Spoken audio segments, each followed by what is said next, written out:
Anne Puckridge has thrown down the gauntlet to the Prime Minister to end the scandal for 450,000 British expats. The 99-year-old has written to the Prime Minister urging him to meet with her as she brings her fight for justice over frozen pensions to the UK.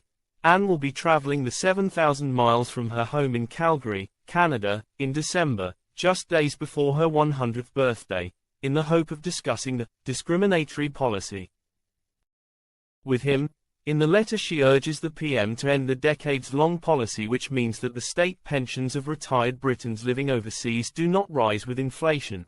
Their weekly payments were frozen on the day they left the country, meaning many are missing out on thousands of pounds a year compared with their domestic counterparts.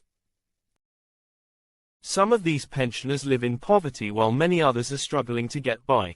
While I realize you face heavy challenges in your relatively new appointment, I hope you might agree with my feeling that I have no choice but to undertake the arduous journey back to the UK and make this request, considering the scale of the injustice resulting from this policy, she says. I emphasize that we cannot understand why so many of us are now living on a fraction of the state pension when we paid all our contributions on exactly the same terms as those who receive their state pension in full.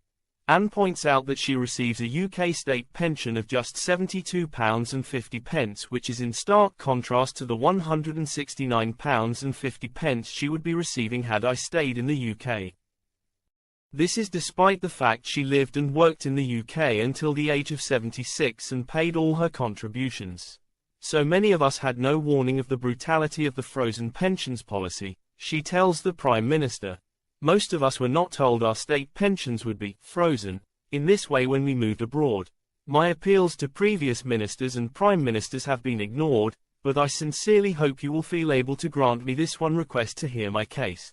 She warns that many of the 453,000 other British state pensioners directly affected suffer deeply. She adds, I understand that times are challenging. I understand that your schedule